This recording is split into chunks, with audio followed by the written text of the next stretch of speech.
The 2015 Usbc Masters stepladder final at a Schwaben Bowling Alley, south of Green Bay, Wisconsin.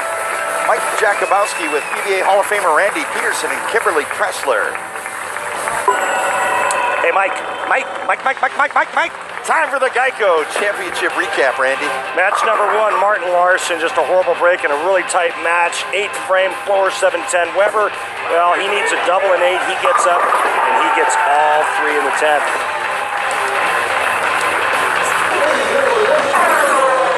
And in match number 2 is Pete Weber taking on Mike Devaney.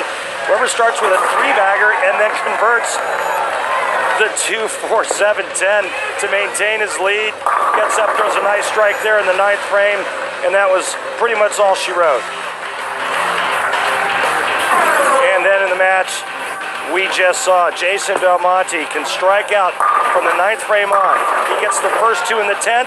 He needs this one to shut out Weber, leaves the 10th pin, setting the stage. Weber needs all 3 to tie.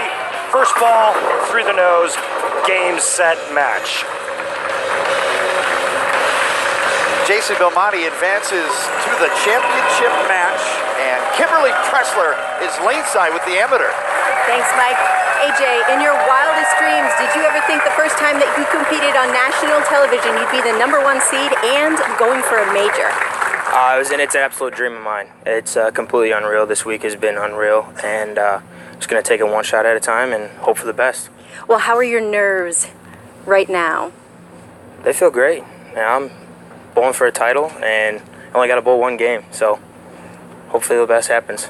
Well, good luck to you today. Thank Guys, you. back to you. I think Kimberly made him nervous, but here's the thing, Mike J, is if we take a look at the amateurs that have won this event, the most memorable that comes to my mind is Rick Steelsmith, but trying to win for the first time ever on television and it being a major is kind of like trying to eat soup with 1 chopstick. Tough to pull off. But if anybody can do it, I think A.J. Johnson can, and I think he's got the right recipe. Tournament leader says Jason Belmonte opens on the left lane. Here we go, title match.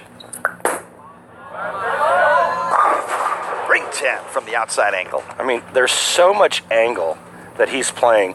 There's almost like a trough of mud in the middle part of that lane that he has to throw the ball over and get it through. If he gets it too far right, the ball doesn't hit the head pin. And he just makes it look so easy. I think A.J. Johnson's going to go straighter and play where Pete Weber was playing. Belmonte cleans up the spare. Folks, opening shot for Adam A.J. Johnson. I'm sorry, Mike. Folks, you're in for a real treat. This is a great young man, nice kid. I've known A.J. since he was about 17. But watch this kid throw it. He is a great talent. Has taken advantage of opportunities USBC provides as a member of Junior Team USA and Team USA. Opening shot. Skates wide. This is the head pin, 1-2-4-8. And that's just pure nerves right there.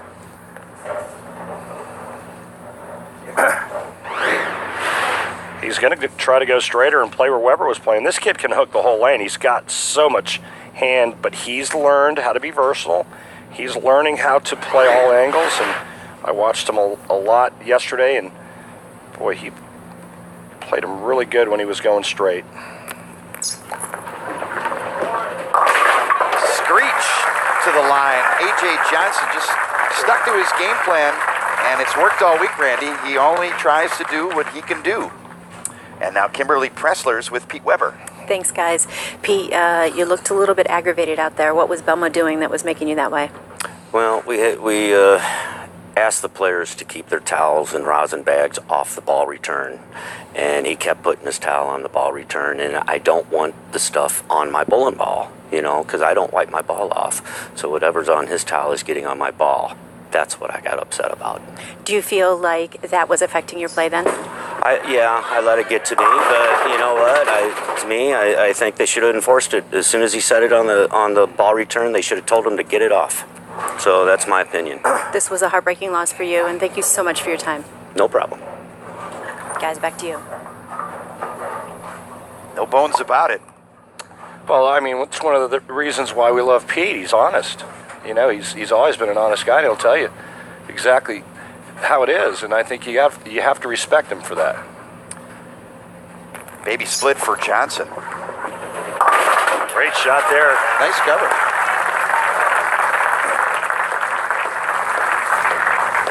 Tournament officials twice instructing Belmonte to remove the towel, and the towel kept reappearing, and we've seen elements of that over the years. Little opportunities for Belmo. All spares here in the title match. Avoids the 4-9, just the 9. So are you insinuating there was some intention there? I'm saying that twice is a coincidence and 3 times is a trend, and we've seen different things happen in qualifying and in match play, and He just did it again. and there it is. You don't think it's habit? Could be habit, but not when twice instructed to refrain. And is it a rule or is it just courtesy? I'll have to check with Because the players are asked to keep their rosin in the back, on the back table. They're also asked to keep their towels back there, but it's not a rule. And, you know, the players are so conditioned to, you know, just like he just went there, he took a re-rack, he went to the water bottle. I mean, us players are creatures of habit, and we get into these habits. I guarantee he's going to put it right back down on the ball return. There you go. Boom. It's just a habit. It's what he does. You know, one of the things that I always hated when I was bowling was when a player actually covered up my bowling ball with his towel to where I had to physically touch it to get it out of the way. I hate that. third frame. 10-pin goes down, strike for Belmonte. That's not a full towel. That's a little chamois. That's a small square chamois.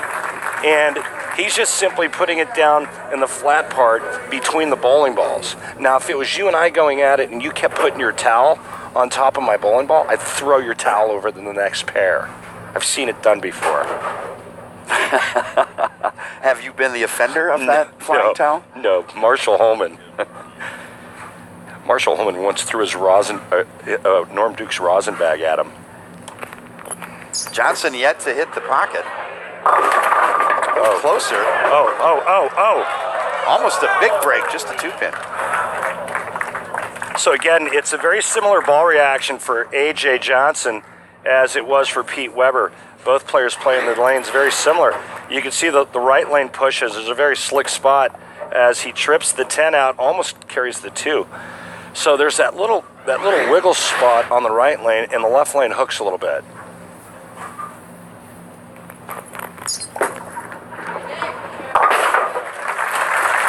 You know, if Belmonte doesn't start striking, he's going to let A.J. Johnson get comfortable. And once A.J. Johnson gets comfortable, we're going to have a match. Top seed A.J. Johnson, undefeated in match play, defeating the original 900 shooter, Jeremy Sonnenfeld, Chad Nelson, Martin Larson, Francois Lavoie, and yes, beat Jason Belmonte by 1 pin to earn the top seed.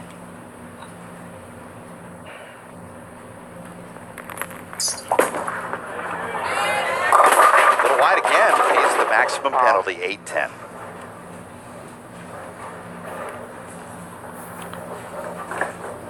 We talked about at the top of the show the track record for the seeded players on the show and how the number 2 seed had the highest winning percentage in the history of this event.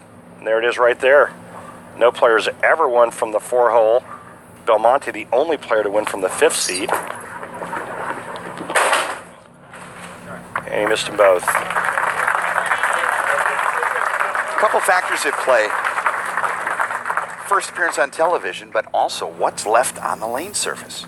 Well, the lanes have broken down and have become very difficult. Belmonte knows that. He's been in this position before. He has his nerves in check. All of that is going against A.J. Johnson. High, and a split for Belmonte, 3-4-7. Yeah, he got soft. Looked like he got soft with that shot, and this might be the one thing that loosens up Johnson. I mean, unless Jason can slide the 3-pin over into the 4-7.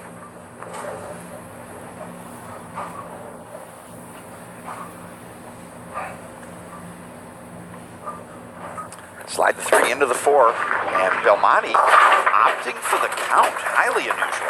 Well, I'm not so sure that's that bad of a play. If he tries to slide the 3-pin over into the 4-7 and misses all of them, all of a sudden he's behind in the match.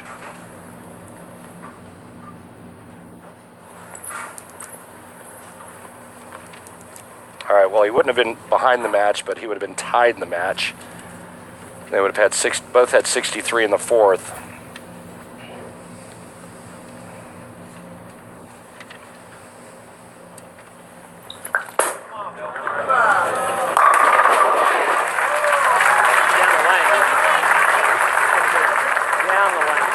There he is.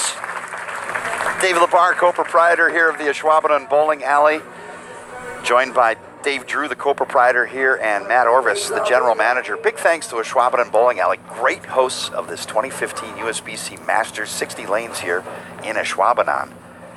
As tough as the first 4 shots, Randy, A.J. Johnson is in this match. He still is. He's still in it. He's going to make ball. He makes a ball change right here. Let's see what happens.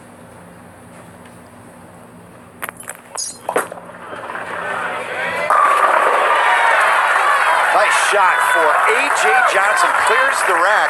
We talked to him yesterday, Randy. He said the key to his game is waiting for it at the top. He's got to be real soft with his shoulder and his hand at the top of the swing so he doesn't pull down and grab it.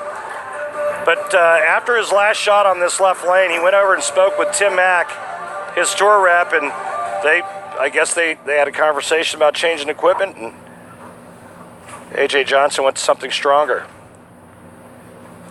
Throwing the Marvel S. He was throwing a rocket. Chance at double for Johnson. He can take a lead here. 6th frame, championship match at the Masters.